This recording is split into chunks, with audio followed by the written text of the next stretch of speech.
Olá, investidores e investidoras, sejam bem-vindos a mais um Retorno Cast. Meu nome é Luiz Felipe Vieira e hoje temos um convidado especial, Luiz Stachini, da Nave. Eu vou apresentar brevemente, Luiz, você que é co-CIO de Real Estates da Nave. Por 8 anos foi analista de Equity Research, cobrindo o setor imobiliário do Credit Suisse. Foi analista responsável pela cobertura do setor desde 2018. Foi ranqueado pela revista Institucional Investor nos anos 2019 e 2020 e é engenheiro de produção formado pela Poli, USP e possui certificação CFA desde 2017, certificação a mais requisitada aí do mercado, hein? Mas me conta um pouquinho dessa sua trajetória aí, conta um pouquinho da Nave e um prazer ter você aqui no nosso podcast, viu? Luiz, até que fim deu certo, né? Certo. Poxa, obrigado pelo convite, é um prazer estar aqui com vocês. Meu nome é Luiz Stachini, hoje eu sou gestor da área imobiliária da Nave. Eu comecei a carreira fazendo análise de ações no Credit Suisse, e é uma coincidência, né? Quando você vai para a área de análise de ações, você pode selecionar, pode acabar caindo em algum setor, né? Eu entrei no Credit Suisse como estagiário, e lá no banco tinha, como você entra como estagiário nem da área de research, você pode acabar caindo em qualquer setor, né? Vai ter óleo e gás, vai ter consumo, vai ter bancos, né? Vai ter, enfim, payments, e eu acabei caindo no setor imobiliário. Por lá fiquei, né? Muitas vezes você acaba, entre você ser estagiário, virar analista e tal, você acaba mudando de setor, ao longo do tempo você vai migrando de um para o outro. No meu caso, eu sempre acompanhei o setor imobiliário, desde estagiário. Acabei assumindo o setor lá no final de 2017, começo de 2018. Aí tive até o começo de 2020, foi um período interessante ali no setor imobiliário, né? Enfim, as incorporadoras bombaram, né? Teve um super ciclo, deu para acompanhar alguns ciclos bem interessantes, né, do setor imobiliário. Eu entrei no último high que teve, né? Aí depois teve uma quebradeira enorme, ficava até preocupado ali, porque, cara, não faz sentido ninguém estar empregado aqui no banco, as ações não negociam direito, tá todo, cada dia uma empresa tá quebrando. E deu para viver também a retomada do setor até 2020, enfim. Decidi me mudar para a Nave no comecinho de 2020 para começar a desenvolver essa área imobiliária que a gente tem. Você que foi um dos precursores, né, da área imobiliária na Nave, né? A Nave foi fundada em 2018, né? A Nave é uma casa originária, ela foi criada a partir de um spin-off do business de ações de uma gestora macro, chamava Condor.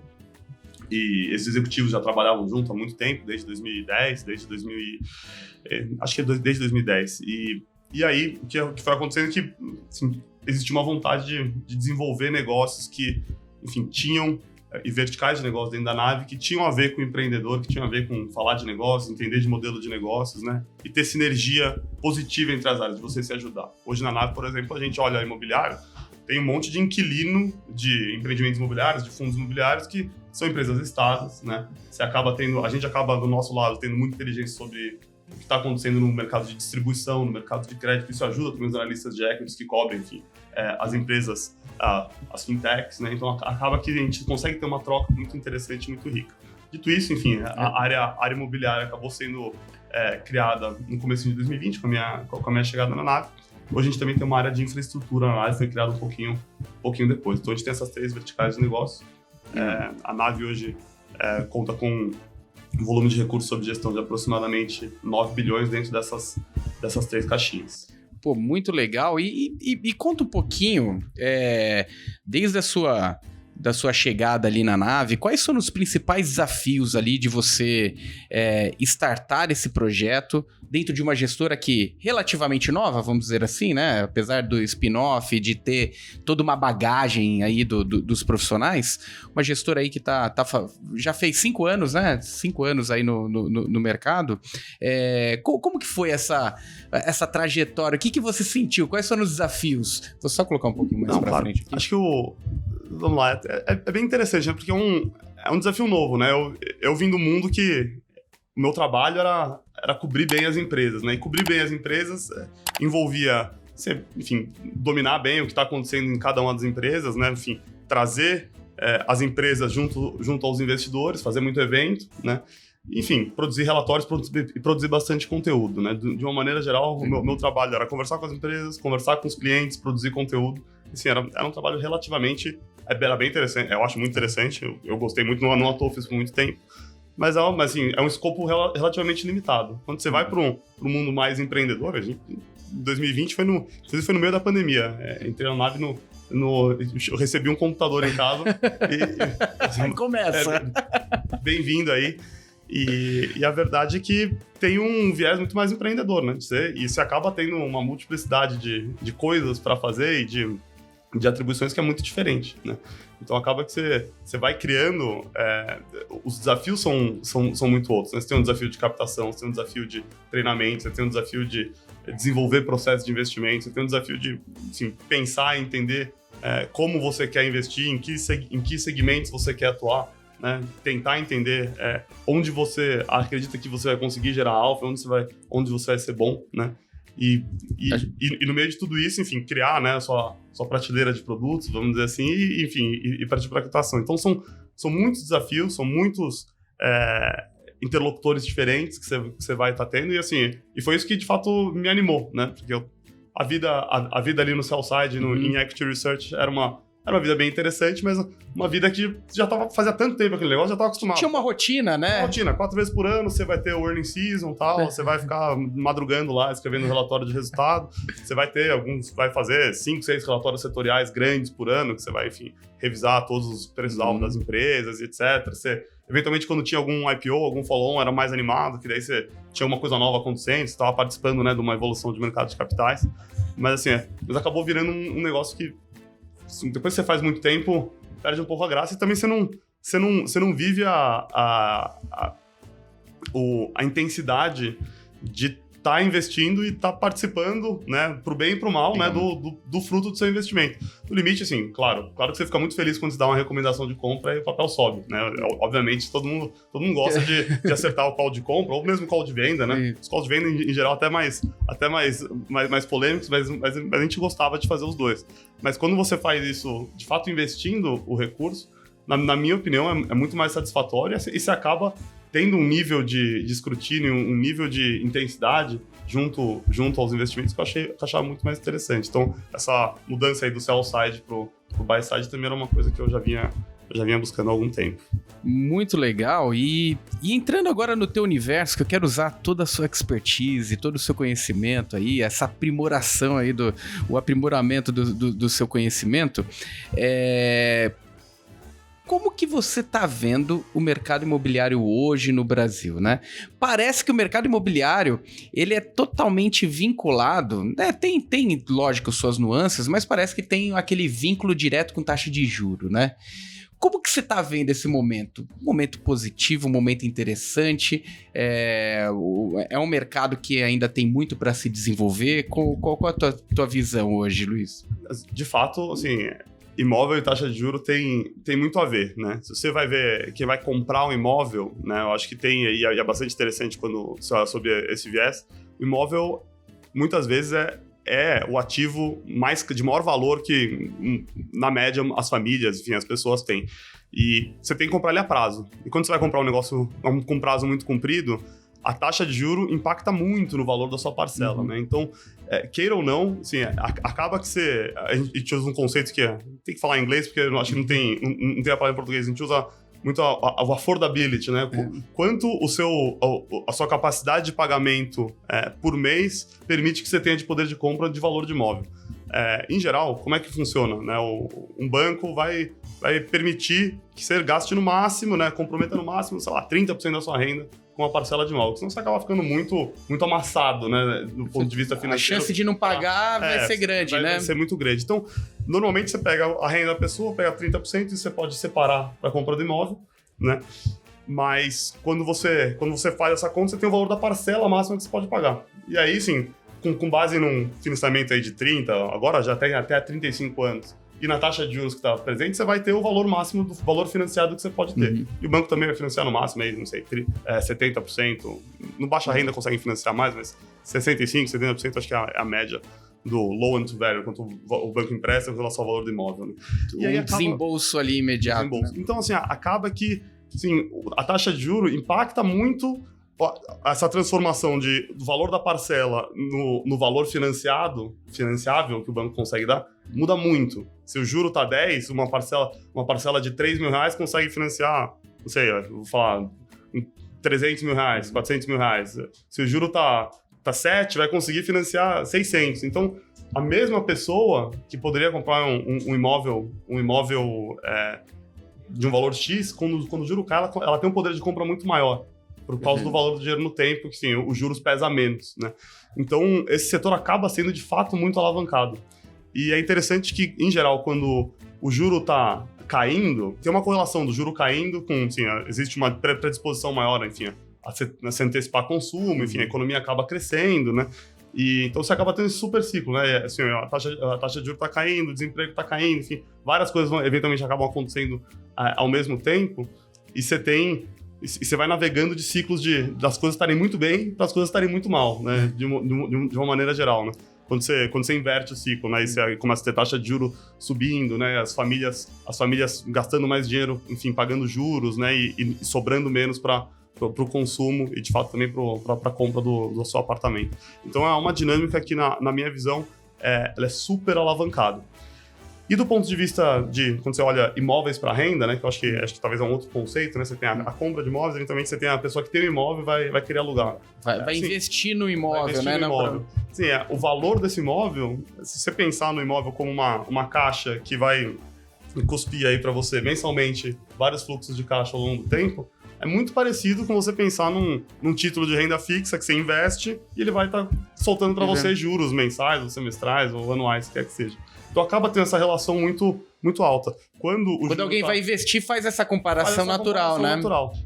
Então você vai acabar tendo esse viés de comparar e conforme, né, enfim, a taxa de juro cai, né, para cada 100 reais que você investe, você aceita estar recebendo menos, né? Como o seu fluxo de aluguel, enfim, a princípio está dado, né? Você tem um negócio, tem um contrato já firmado, para aqueles 1.000, 2.000, 3.000, 5.000, 10.000 reais que você ganha todo mês, né? Você aplica uma taxa de juros, uma taxa de desconto, você vai descobrir, a princípio, quanto vale aquele seu imóvel, né? Então, quanto menor a taxa de juros, a princípio, né, maior o valor dos imóveis, né? Então, você tem esse viés duplo, tanto pro lado do comprador, tanto pro lado, enfim, de quem olha o imóvel sob uma perspectiva de renda.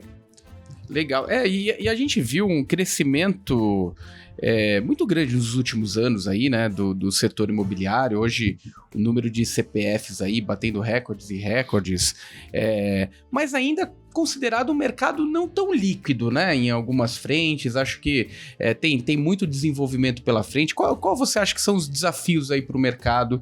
E vocês, gestores, né, que estão atuando aí na frente, que estão tocando e cortando esse mato alto aí, quais são os principais desafios para a gente desenvolver ainda mais esse mercado aqui no Brasil? De fato, hoje a gente tem o mercado de fundos imobiliários, né, em particular. É um mercado que, de fato, conseguiu atrair bastante pessoa física, né, para esse universo. Hoje já são mais de 2 milhões, como você comentou, de CPFs que investem na classe. A liquidez dela, de fato, quando você compara com bolsa, a bolsa vai transacionar aí 30 e tantos bilhões de reais por dia em bolsa, e vai olhar o mundo de FIIs, o volume de transação acaba sendo bem mais reduzido, né? A gente está falando de 300 milhões, mais ou menos, 200, 300, 400, vai depender do dia, mas assim, não, é uma não fração. Passa muito uma disso, fração. Né? E quando você compara o valor de mercado da bolsa com o valor de mercado de FIIs, e comparar com o valor de transação de bolsa, o valor de transação de FIIs, você tem um giro muito maior em bolsa do que você tem em FIIs, tá? E por quê? Né? Na minha opinião, quando você olha o perfil de quem transaciona em bolsa e quem transaciona em FIIs, você tem uma divergência muito grande, né? Em FIIs, eu diria que da custódia e trading, eu diria que é entre 2/3 e 75% pessoa física nos FIIs. Se você vai para a bolsa, isso meio que se inverte. Institucional, né? manda, então, né? O institucional acaba mandando. O institucional acaba dando mais liquidez para os papéis. Acho que, assim, no universo de pessoa física faz sentido que tenha mais pessoa física mesmo nos FIIs. Você tem uma isenção muito importante no âmbito dos dividendos, inclusive também nos ganhos de capital, nas vendas de imóvel, enfim. Se você vender também um CRI com ganho, você não paga imposto nesse ganho, você vai distribuir o dividendo isento. Então, assim, a classe de ativos ela é muito eficiente para investimento quando você olha a pessoa física. Tem institucional que entra? Tem institucional que entra. A gente tem visto cada vez mais agora nesse começo de retomada, né, do ciclo imobiliário, alguns investidores institucionais voltando a entrar, né? Dentro das institucionais tem os próprios fundos de fundos, né, que acabam alimentando, né, essa indústria, assim como os FIAs, né, alimentam a indústria de ações. Vamos dizer assim que os fundos de fundos imobiliários ou os hedge funds, né, eles acabam alimentando, né, a liquidez do mercado de FIIs. Acredito que tem um caminho positivo, assim, é uma indústria que tem crescido ano a ano. Quando você compara, né, a indústria de FIIs no Brasil com os Estados Unidos, ou México, ou qualquer lugar, ainda parece ter um espaço grande para crescer, tanto em número de investidores quanto em share of wallet, vamos dizer assim. Hoje são 2 milhões de investidores em bolsa. Em bolsa, em bolsa não, em FIIs, né? Contra um patrimônio líquido de aproximadamente, posso estar errando por mais, pelo menos perto de 200 bilhões de reais, né? Se você conseguir aumentar a participação, né, do investimento em fundos imobiliários dentro das carteiras, né, acho que tem espaço para isso eventualmente crescer bastante mais e eventualmente com um pouco mais de institucionalização, né? Esses veículos que eu comentei que fazem, são formadores de mercado, não é que eles são market makers, mas eles estão lá investindo, comprando e vendendo os papéis todos os dias. Com eles ganhando um pouco mais de representatividade, na minha opinião, você vai começar a ter um mercado que vai cada vez mais tender a ficar mais maduro. E conforme os fundos forem ganhando um pouco mais de corpo, acredito que também o volume de negociações de mercado secundário começa a melhorar também. Legal. E você falou, recebeu o teu computador lá em 2020, momento de pandemia, não sabia muito bem. A gente estava numa incógnita, né, de mercado, né, absurda, imprevisibilidade total. Mas no final das contas, quando a gente olha para trás, a gente viu, né, um movimento de expansão monetária, né, no mundo, tentando, né, incentivar para, o que vai acontecer? Joga dinheiro aí, vamos ver o que dá, né? Não vamos deixar a economia morrer. E isso trouxe, né, uma consequência de aumento de juros aí significativo, e a gente entrou fomos os precursores desse aumento de juros, e isso impacta diretamente o teu mercado, né? Um aumento de juros faz com que as pessoas tenham menos sensibilidade a tomar risco, né? Consequentemente, a gente tem um mercado que acaba sendo um pouco machucado, lateralizado em alguns momentos. Tem muito investidor que acabou sendo machucado nesse processo. Por quê? Taxa de juro baixa, não queria colocar no CDI a 2%. Falar, vou procurar uma alternativa com menos risco. Era fundos imobiliários, coloca o fundo imobiliário, o juro começa a subir, mas não era um negócio menos volátil? De repente, um surgimento de uma volatilidade. E agora, é o cenário inverso? É de se esperar um movimento positivo aí pro mercado de fundos imobiliários? Olha, coisa interessante no mercado de fundos imobiliários, quando a gente analisa em ciclos compridos, né, é que é um segmento que, se você conseguir, né, selecionar os subsegmentos corretos, né, ao longo do ciclo imobiliário, dá para ganhar dinheiro nos dois ciclos. Com o juro subindo, com o juro caindo, você consegue fazer dinheiro. Você pegar entre 2012, né, que foi quando estava ali naquele juro artificial ali de 7,25, que de fato aconteceu, né? Mas que, enfim, foi subir ali pro 14,25 nos anos subsequentes. Se tivesse investido em fundos de crédito ali, você teria tido um bom resultado, né? Se teria sido uma paulada, talvez não uma paulada, mas assim, só de ter conseguido... Segurar bem, né? Mas você conseguiu entregar ali, nossas contas, você conseguiu ter tido um resultado até superior ao CDI, se você tivesse fazendo um stock picking de fundos adequado, né? Quando você vai para um ciclo aí de fechamento, né, um ciclo de maior apetite ao risco, que aconteceu ali a partir de 2016 até 2020, 2021, de fato, não tem nem como comparar, né? Você começa a ter redução de custo de capital, né? Com a economia melhorando a princípio, os aluguéis também começam a subir. Quando você tem uma retomada de PIB, o Brasil passou por uma crise séria, né? Foram 2 anos de 3,5% de PIB para baixo. Foi uma destruição de valor na economia muito grande. E conforme você vai, enfim, fechando esse gap, né? Ou seja, vai caindo o desemprego, você começa a ter redução de capacidade ociosa, as empresas voltam a querer crescer. Então, o que isso se traduz no mundo imobiliário? Se traduz em mais absorção líquida de áreas, se traduz em redução de vacância. Quando você tem a redução de vacância, eventualmente você começa a ter uma pressão positiva de preço, e as coisas começam a andar pro lado bom, né? E o Brasil tinha muita ociosidade em 2015, 2016, mas muita. Em escritórios era uma grosseria. Você pegar em logística também era uma grosseria. E a coisa foi melhorando, né? Então, assim, em geral, quando você tem essa queda de juros aliada a um crescimento, né, econômico razoável, não precisa nem ser tão bom, né? Assim, normalmente a dinâmica para o mercado imobiliário, né? Olhando bottoms up, né? Assim, os fundamentos começam a melhorar, né? E hoje, quando a gente enxerga a dinâmica daqui para frente, assim, já começou a entrar um ciclo de fechamento de juros, né?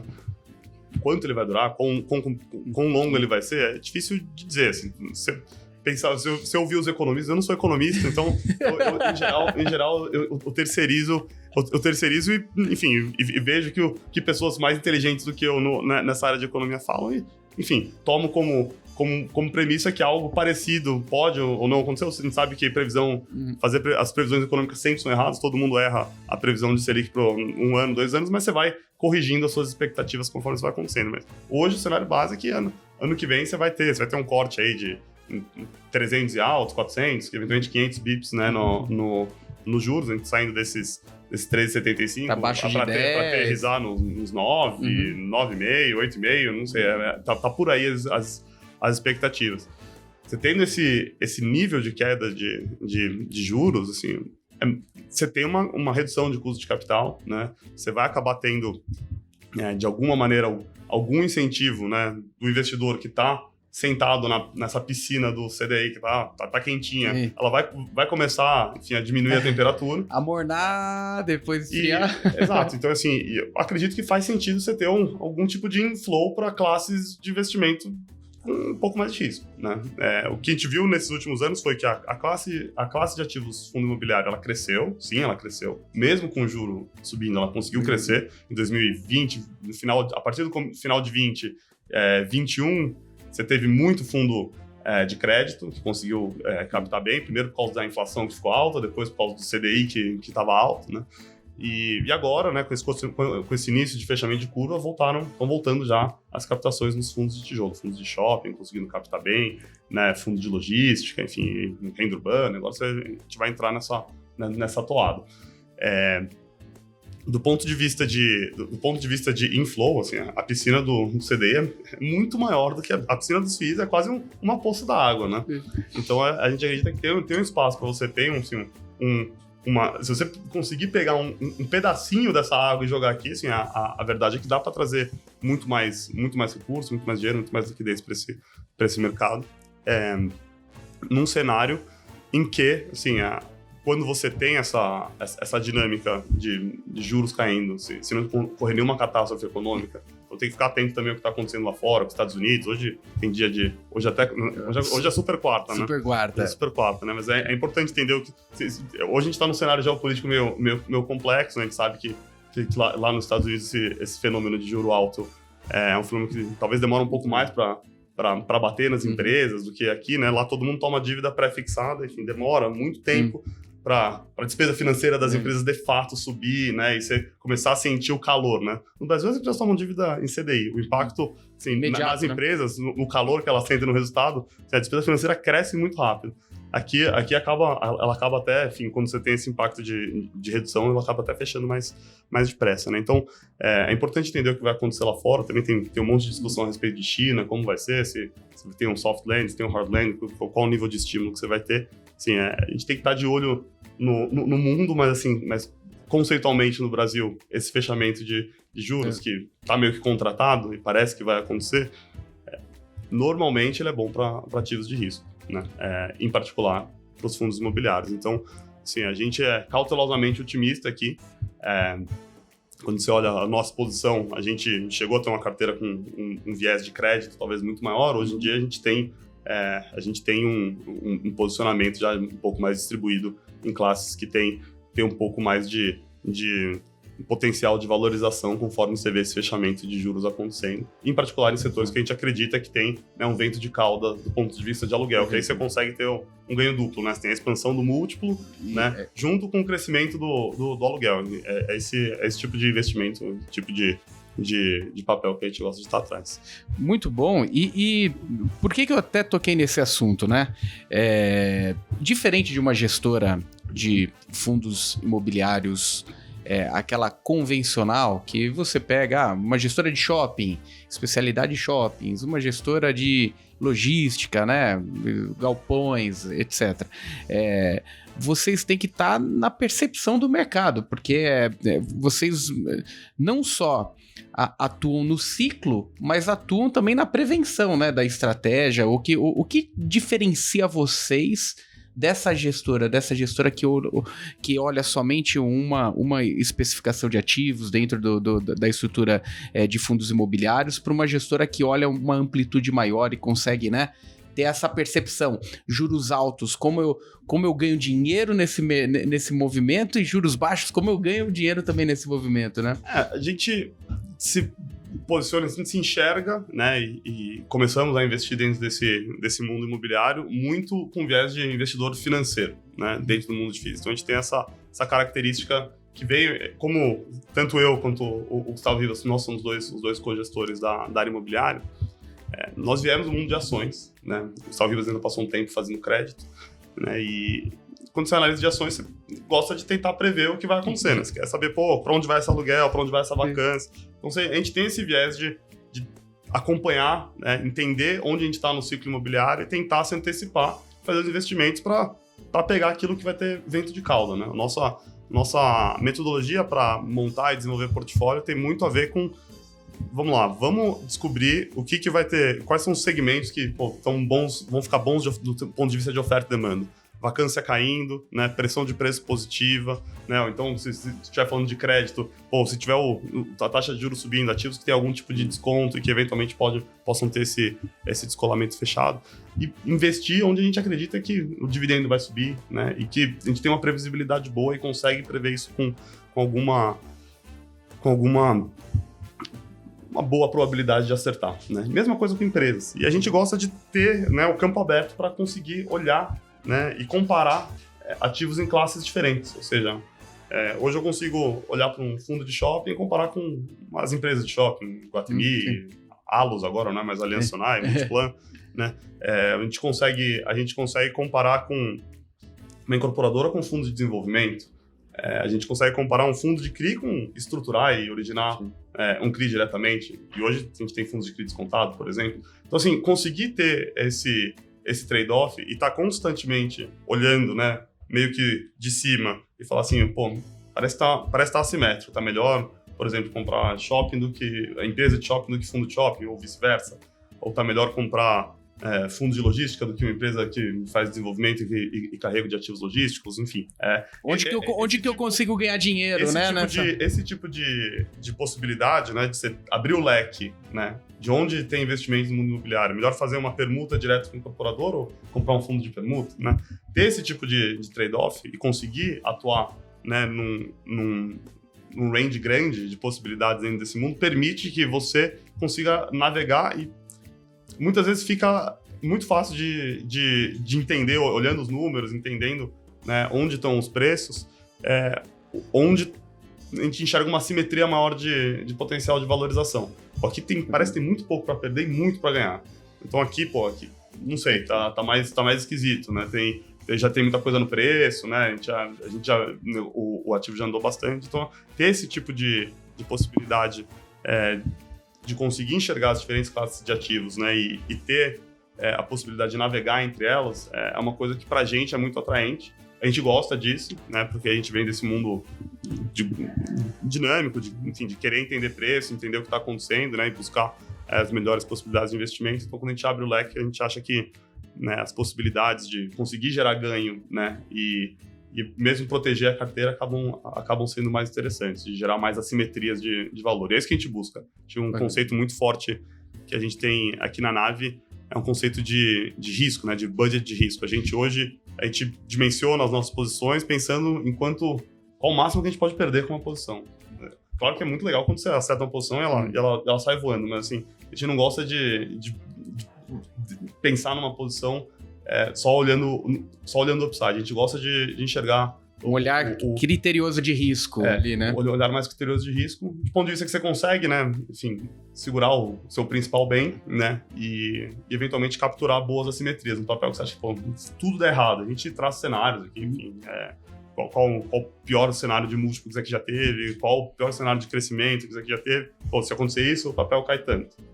Enfim, a gente vai dimensionar, com base nessa queda que a gente acredita que pode acontecer, o tamanho máximo da posição. Então, assim, o nosso olhar, a maneira que a gente faz a análise tem muito a ver com gestão de risco e muito a ver com, assim, tentar achar assimetrias, né? Então, o gerente gosta muito de investir em um papel que faz, pois aqui, eu acho que dá para cair no máximo 20%, no meu cenário trevas aqui, no meu cenário sonho, isso aqui dá para subir 60%, 70%. Pô, parece que tem uma assimetria aqui. Então, a gente tenta buscar esse tipo de assimetria. O mercado imobiliário, o mercado de ações, na média, é um mercado relativamente mais líquido e com setores que tem muita gente inteligente, muita gente mesmo inteligente, e a gente não se julga mais inteligente que ninguém aqui. A parte interessante do mercado imobiliário, no entanto, é que é um mercado assim, que a representatividade dele na bolsa é muito menor.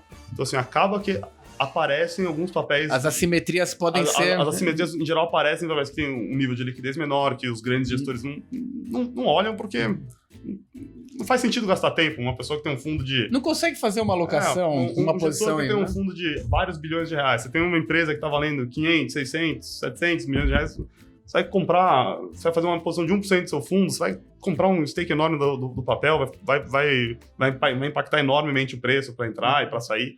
Então, assim, a gente que consegue ter uma paciência maior, né? Até porque no fundo imobiliário você tem esse viés que você não tem a pressão imediata de potencialmente ter um resgate ou qualquer coisa assim, você consegue fazer esse tipo de análise com um pouco mais de calma e se ater mais exclusivamente aos fundamentos em papéis que muitas vezes as pessoas não estão olhando, né? Então, a gente gosta de ter essa possibilidade, eu acho que ajuda a gente a encontrar boas assimetrias de valor, seja em bolsa, seja em FIIs, tá? Pô, show de bola. E me conta, projeto da nave. Como que vocês estão vendo a nave aqui daqui 3, 5, 10 anos? Vocês fazem esse exercício? O que vocês projetam? Olha, a nave é uma empresa nova, jovem, empreendedora, né? A gente tem, quando você olha as áreas mais recentes, a área imobiliária, a área de infraestrutura, a gente acha que tem muito espaço para crescer. A gente acredita que dentro do que é aquilo que a gente se propõe a fazer, a gente tem conseguido gerar resultados consistentes aí ao longo do tempo. O prazo é curto ainda, não dá para achar que tá bom, tem que sempre melhorar. Mas a gente tem um processo muito orientado, né, a gestão de riscos, e a gente usa também muita tecnologia. A gente tem um time de ciência de dados muito forte aqui que embasa uma parte grande de análise, tanto nesse nosso segmento imobiliário, quanto na área de ações de infraestrutura, que eu acho que traz um diferencial grande para a gente.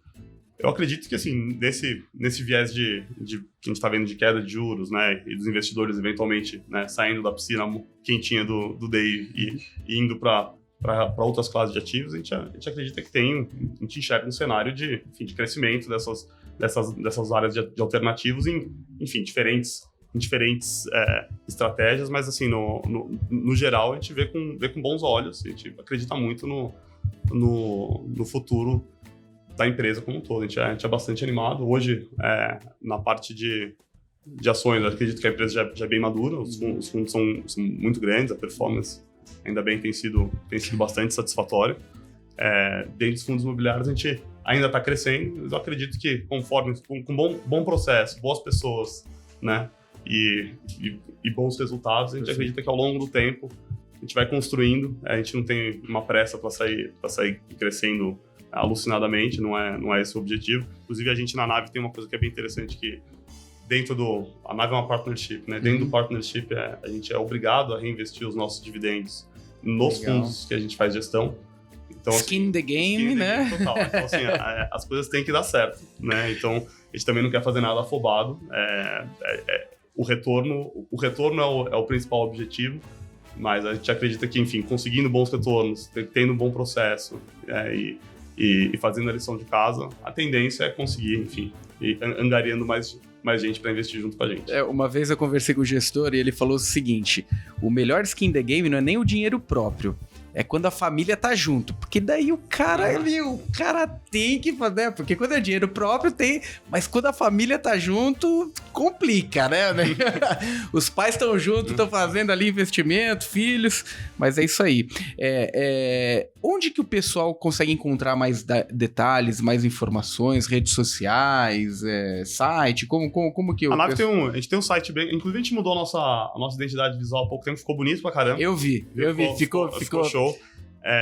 A Nave a gente tem o nosso site que a gente fala sobre todas as estratégias, tem todos os documentos de todos os veículos, de todos os fundos, vão conseguir ver os relatórios, tem todas as lâminas dos fundos de ações, tem todos os relatórios gerenciais dos nossos fundos imobiliários. E o bom é que vocês com esse viés de análise aí fazem, né, uma estrutura mais completa. A parte de infra também tem todos os dados, regulamentos, políticas e etc. Então, no nave.com.br a gente vai conseguir achar tudo isso. A gente tem um perfil de Instagram, diria que acho que o nosso perfil entre as gestoras talvez seja um dos com o maior número de seguidores hoje. Tem, sei lá, dezenas de milhares de seguidores. Também também publica nas redes sociais, temos perfil de LinkedIn e tudo mais. Você também é ativo na rede? Sou menos. Sou mais... Só ali não é que eu sou inativo, mas assim, não... Eu não tô semana sim, semana também publicando, mas de vez em quando a gente escreve alguma coisa ali, sim. Não, legal. E que quem quiser te seguir, como que tá? Meu nome completo, não tem muito... Não tem... É Luiz... Se você procurar Luiz Stachini, vai achar. O difícil é escrever o Stachini certo. Só. 2 Cs ali, H-I-N-I. É isso aí. Luiz, obrigado, deu certo. Conseguimos o bate-papo, olha... A gente tava, o quê? Uns 3 meses pra... Faz um tempo já. Faz um tempo que a gente tá querendo resolver isso aqui. Uns 3 meses aí, cogitando, e aí, vai tal dia, tal, deu certo, conseguimos, obrigado. Cara, um prazer enorme aqui ter você. Deixo as portas abertas pra gente voltar a se falar, a gente voltar a conversar. E você que assistiu... ou ouviu pelo Spotify aí o podcast, se tiver alguma crítica, algum comentário, alguma sugestão, mande pra gente no retornocast@maisretorno.com ou coloque nos comentários aqui do YouTube. Muito obrigado, pessoal. Obrigado, Luiz, mais uma vez. Valeu. E até a próxima, obrigado, viu? Um abração. Obrigado, até mais. Valeu pela audiência. Tchau, tchau.